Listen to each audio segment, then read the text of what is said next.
Hello, everyone. Welcome to another episode of The Art of Communicating Data. I'm your host, Hannah, and I go live to record these interviews. So make sure you follow me on LinkedIn to be notified about future interviews. We have a few more lined up this month. Today, we have a guest, Basu. Many of you are familiar with him because he's really involved in the DataFam community, and I'm looking forward to chatting more about that with him. But I know you wear many hats. You're a data evangelist, you're a Tableau ambassador, you also have been a leader in the Tableau user groups, you're a mentor.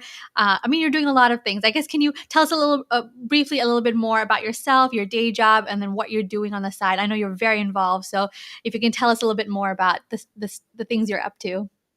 Thank you, Hannah. First of all, you're doing fantastic with this podcast series over and above your day job. And thank you for finding time and making this happen.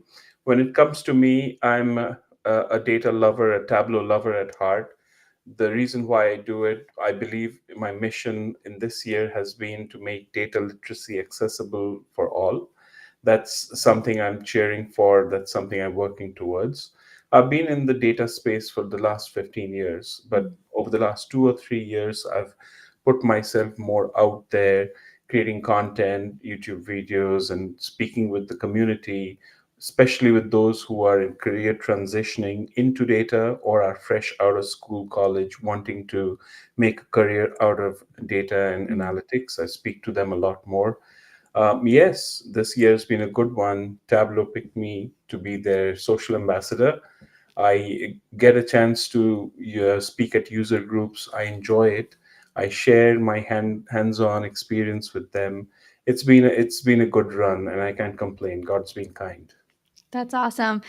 You mentioned that you've been in the data space for 15 years, and now you've gotten really involved on social media platforms and these communities and groups where data folks are hanging out. I'm curious. I have two questions. One is like, do you think on the spectrum you're more extroverted, and it's easy for you to do, and also like what motivated you to do this change? Like, have you seen that it's helpful for you in your career and your personal brand? No, I wouldn't say I'm an extrovert. I'm a balanced kind of person. Uh, well, ever since I came and started working out in North America, I'm born and raised in India. The culture is different, and I realized that no, whether it's your tech skills or how good you are in technology and making things happen, you definitely need to have a social side of it. Mm, There is a subtle undercurrent of marketing yourself, speaking about the work and the values you believe in. That's a given. And if you don't grow and develop that skill, the soft skill, mm, then you are left behind. So it's been a gradual build up. And in the last couple of years, I would say more so this year, I met an amazing mentor who, in the data community, who mentioned that, Ojo, what are you waiting for? You have so many skills and you're such an amazing person. You're heart led. Why don't you put yourself out there? Why don't you speak mm. to more people? And they will really appreciate the value that you bring to the table with your experience, and you could then mature into a fantastic mentor. I took him up on it, put myself out there, and I've had a fantastic run this year. That's awesome. I'm curious if is like what is the most like surprising or unique perspectives that you've come across as you've been talking to more people in the data fam community? Couple of things. It's a loaded question. So there was one project with Noise Solution. This is Viz for Social Good. Mhm. They are a not-for-profit, and most of the people in your audience must have heard about it. They run challenges to spread social awareness about things. I did one of the projects with them for Noise Solution. I published in Tableau Public my work, and a week after, I was speaking to someone in the data community, and she is in the LGBTQ spectrum. She brought this up and she appreciated me. She said, look, I've seen several visualizations. There are two genders. Your Mm, visualization is probably 1% of all the work that's out there, the thousands and thousands of work out there who had brought this other into the gender spectrum, and she appreciated it. And they spoke about this work in their own LGBTQ community of Wow. DataFam.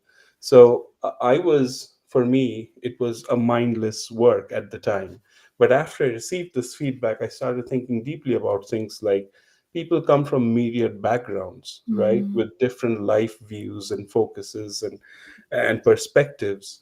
Once we start putting our work out there, it really helps if we are a bit mindful, think about our audience and not just about the message we believe in, but think about the message, how it's perceived by the people Mm-hmm. who are receiving it. Yeah.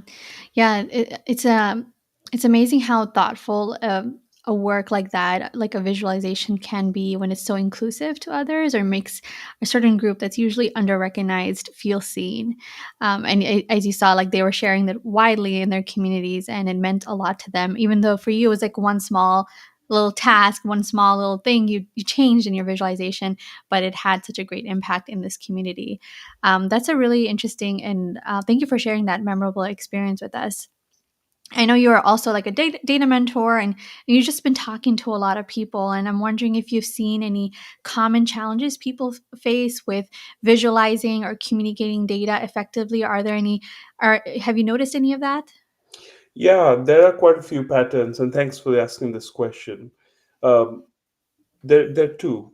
One, those who are new in the data journey, who are learning to visualize data, they are ambitious. They want to put Mm, everything in one page, right. right? And it becomes noise.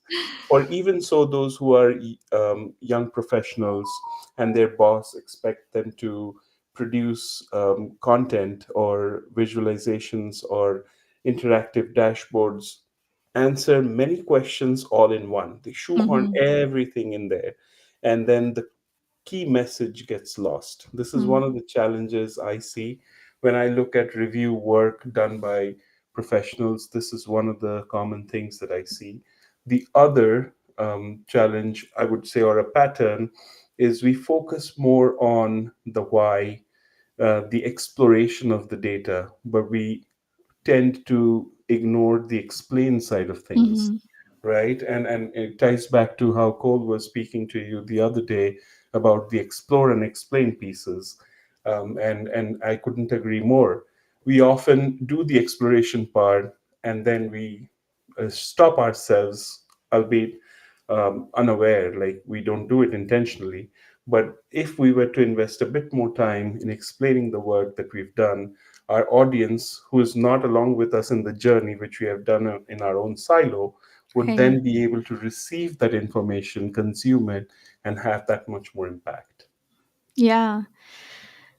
Yeah, that's a good observation you've made. I think a lot of it, at least for me, when I was a young data professional and I had this need to show everything or to present about my entire process, part of it was like a little bit of my imposter syndrome driving that, because I thought, okay, like, am I even qualified enough for this? Are they going to think, am I qualified enough? And maybe if I show them like how technically savvy I am, or how like how smart I am, or like how hardworking I am, they won't regret hiring me. So I'm just gonna show them how competent my whole project is, rather than just focusing and catering my communication to that audience and what they want. And they don't want the whole story. They want to know the why, what should we do, the recommendations, the insights, depending on the audience. But yeah, you that's a great observation you made. Something I noticed, with the data fam community, when I started to become aware about the community a few years ago, is that what I appreciate is that people are putting their work out there and getting that feedback, whether if it's like a post they put on social media for other people to look at and give them some constructive feedback on, or they're actually attending these community gatherings like the Tableau user groups, where they can have more interaction.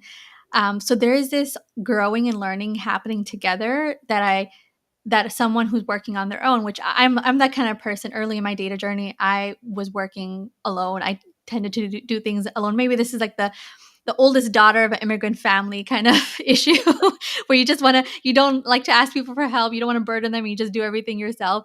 But something I appreciate is that there's that back and forth, that growing together and learning together.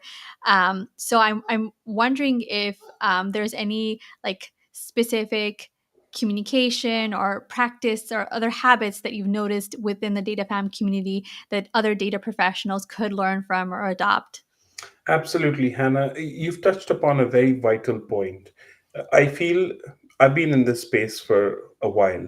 The data community, the data fam, how you want to call it, and it's not just limited to Tableau, but Power BI and Mm-hmm. everything else. If I look at the entire data community as a whole, agnostic of the technology, I feel social media, the interactivity, it's exploded during COVID, right? Mm. Where people wanted some kind of a socialize, like a channel to socialize with while they were locked up. And more so now with advancement of tech and how communities have grown around social media, Mm-hmm. around digital communication. When I was starting off early 2010, 2012, there was not much to share. There were few channels to talk about. So you're probably right that it was more so of a siloed pursuit with less interaction, with less collaboration, with less feedback loops going around. And as we progressed over time, and then these communication channels, the Slack channels, these user groups became a lot more available, accessible to people. This collaboration, and then there is this awareness as well in the community. People are now going into Twitter, X, LinkedIn, and other channels. I don't even know, Blue Sky, something I'm hearing new, right? They're going out there and they're putting themselves out there, and then involving themselves with the community, asking, seeking out for feedback. Look at me. My mentor asked me to be a mentor myself and put myself out there. There were probably more people joining in during that course to be on the other side to provide a mentorship to the mentees looking for work. Mm-hmm. So it's I feel a trend that's happening where people are more coming out more. University and learning, the traditional ways of learning are getting less popular. People are understanding that there are Mm. means of certifying, reskilling, upskilling outside traditional university and colleges, and going into these boot camps and workshops and mentorship sessions and what have you, to be a bit more professionally available. Mm-hmm. That's an interesting point and observation you made about these communities or these non-traditional schools alternatives providing these skills for people. Do you like what role do you think they play in addition to being this alternative way of for people to upskill in advancing the way we communicate data and just learn these other data skills that are traditionally not even taught in schools, like I don't know, like data communication or even just communication presentation skills were not very few people are professionally trained in that. So I'm curious what you think about that. Right. Yeah, I'm with you on that.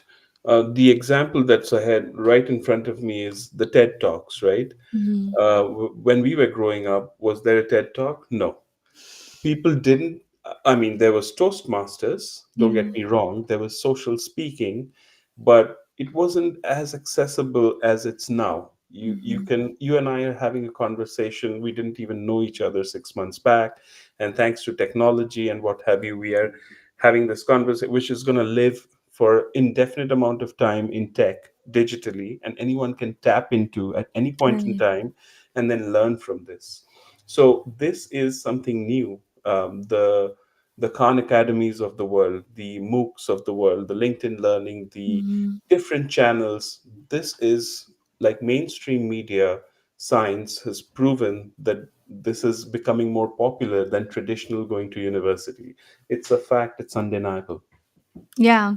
I feel like I need to call out 2 points that you've mentioned because it's a really, good one. I think that it's good news personally as someone who is a little bit more introverted, but also recognizes that I mean, I live in the Bay Area, so I have a lot of access to in-person events now that post-COVID, but I know a lot of folks who work in this field, they're not located in these hubs.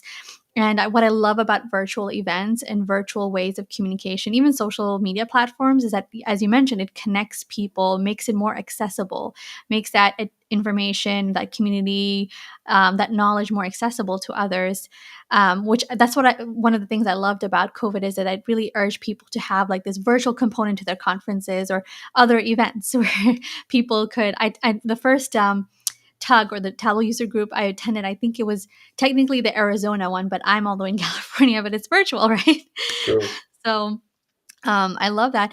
And the second thing that you also touched upon was uh, like I I think with social, what I have found is someone who is a little bit more introverted and also doesn't tend to ask people for help or hesitates. What I like about a lot of these communities and forums being virtual is that it is less pressure. It's a lot easier for me to network with people online and overcome and hone that skill of networking, connecting with others in this low pressure environment that in person events can sometimes just be a lot or just too much. And sometimes it takes us a while to even get the courage to attend one versus like being able to have like a podcast, which a lot of when I started this podcast, a lot of people were surprised because I'm a shy, soft-spoken person, introverted. But you know, these kind of technologies and tools really make it a lot easier for folks like us to be able to reach out. And I like how you took that step in your career to actually come out from and connect with more people in the community and be able to help others in the community. That's really amazing. Yeah, thank you. It means a lot to me. It takes a lot out of me as well, but I do it because I believe in it, and I want to do more. Gradually, I'm getting better at it. When I was first starting off, believe me or not, last week was the first time I did my 9 by 16 smartphone, like a quick video record. I'd never done that. I used to always think I'm very self aware of how I look and how I come across. And it's not just me, there's several people like me out there who would Right. even think twice before going and speaking up in a user group, even if it were virtual. But the best part is you're at the comfort of your home. You are in an Mhm. environment that is yours, and you can choose to switch off your camera when you feel it's becoming too much. But when Mhm. you go to an actual conference, if you're an introverted person, it could become too much. Yeah, I agree with you on that, Hannah. Yeah, these are good times we're living in. We have Yeah. several options. It's like a buffet of access to information. This is good. Yeah. Yeah, definitely. Um, when you were talking about this experience, it reminded me like also when when I started my being more active on social media about 4 years now. I didn't want to show my face I at all. I actually tried to convince my mentors who were telling me like you gotta post the pictures, get your face in a video because video was really taking off. Then TikTok was really booming in 2020, right when COVID started. Right. I did not. My first few videos were just like computer screens or like a picture of my desktop. It took me a while, but you mentioned something that's really important that I try to emphasize to my students as well is that all of these skills very rarely are people just born naturally being effective communicators or social media savvy folks. Very rarely. Some people can get good at it very quickly, but just like any skill, it's something that as you do more of it, as you mentioned, as you do more of it, it gets easier.